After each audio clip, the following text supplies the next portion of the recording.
আসসালামু আলাইকুম, সবাই কেমন আছেন? আশা করি ভালো আছেন। তো আল্লাহর রহমতে আপনাদের দোয়া ভালোবাসায় আমিও ভালো আছি। তো আগের ভিডিওতে আপনাদেরকে বলেছিলাম আমার কোয়েল পাখির বাচ্চাগুলো আমি কীভাবে ব্রিডিং করি সেটা আপনাদেরকে দেখাবো। তো আজকে সেই ভিডিওটা নিয়ে চলে আসলাম। তো অবশ্যই শেষ পর্যন্ত দেখবেন আমি কিভাবে আমার কোয়েল পাখির বাচ্চাগুলো ব্রিডিং করি। তো আমি ব্রিডিং করার জন্য প্রথমে একটি কয়েলের বাক্স নিয়ে আসলাম। তো এই কয়েলের বাক্সটা দিয়ে আমি একটা ব্রিডিং করার চেষ্টা করব। তো শেষ পর্যন্ত দেখবেন কীরকম হয়। ভালো হলে অবশ্যই কমেন্টে বলে যাবেন। আর যারা আমাদের পেজে নতুন অবশ্যই আমাদের পেজটি ফলো করে দিবেন। আর ইউটিউবে হলে অবশ্যই আমাদের ইউটিউব চ্যানেলটি সাবস্ক্রাইব করে দিবেন। আর লাইক কমেন্ট শেয়ার করে দিবেন। আর ইনশাআল্লাহ আমাদের পাশেই থাকবেন সবসময়। তো ভিডিওটি কন্টিনিউ দেখতে থাকেন। আর আমার 20 ডিম কোয়েল পাখি 20 ডিম যাদের লাগবে অবশ্যই আমাকে বলতে পারবেন। আর অনেকে আমাকে বলেছেন আর ভাই আমি বেশি 20 ডিম দিতে পারবো না, সর্বোচ্চ 150 এরকম 20 ডিম দিতে পারবো এখন। তো অনেকে আমাকে ফোন দিয়ে আজকেও একজন বলতেছে ভাই 500 ডিম চাইছে আমার কাছে। ভাই আমার 500 ডিম নাই।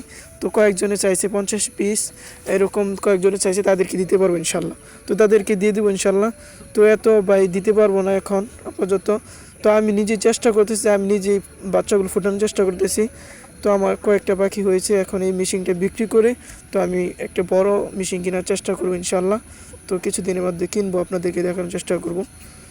তো দেখতে থাকেন ভিডিওটা কীরকম হয় আমার ব্রিডিং করাটা। আর যারা অভিজ্ঞ আছেন তারা বলবেন ব্রিডিং করার এটা কি হয়েছে নাকি হয় নাই সেটাও বলবেন। তো এটা আমার নিজের বুদ্ধিতে আমি করতেছি এটা। তো এটা কেউ আমাকে পরামর্শ দেয় না যেভাবে করো। তো এটা কিছু অল্প বাচ্চা, তো তাই আমি এটা আর কীভাবে করতেছি। তো এখন আমার বাচ্চা আছে মাত্র 40 পিস, তাই আর কীভাবে করতেছি। 40 পিস থেকে কিন্তু শেষ পর্যন্ত কয়টা থাকে জানি না, তো এই জন্য এইভাবে করতেছি। তো আমাদের পেজটি অবশ্যই ফলো করে দিবেন।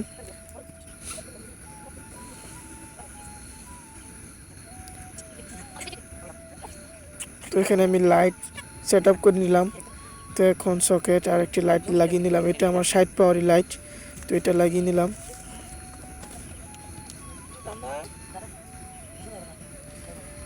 ভিতরে অনেক তাপ আসবে ইনশাল্লাহ, ভিতরে যেহেতু কোনো কানা নাই। তো আমি অল্প একটু কানা করে নিয়েছি যাতে অক্সিজেন পায় আর কি, এই জন্য আর কি ছুরি দিয়ে একটু কানা করে নিয়েছিলাম। তো ভিতরে সেট আপটা আলহামদুলিল্লাহ হয়ে গিয়েছে। তো কীরকম হয়েছে সেটাও বলবেন। আর আমি আপনাদেরকে দেখাবো আমার জাদুর বাক্স থেকে বাচ্চাগুলো বের করতে বলা।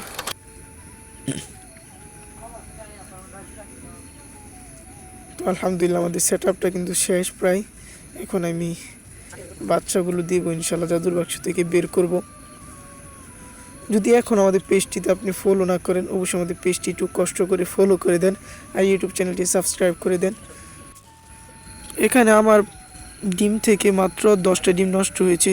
যে কয়টা ডিম দিয়েছিলাম সেখানে 10টা ডিম নষ্ট হয়েছে, সেটা আমার কারণেই। সেটা হচ্ছে লাস্টের দিক দিয়ে আমি তাপমাত্রাটা মেনটেন করতে পারি নাই, এই জন্য আর কি। সবগুলোর ভিতরেই বাচ্চা ছিল, এই জন্য ভিতরেই মারা গিয়েছে। তো সেটা কিছু করার নেই।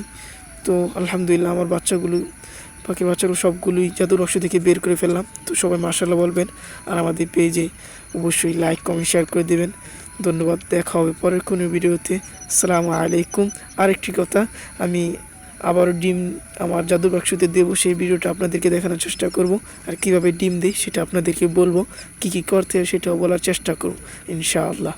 তো অবশ্যই আমাদের সাথে থাকবেন। ধন্যবাদ, পরের ভিডিওর জন্য অপেক্ষা করুন।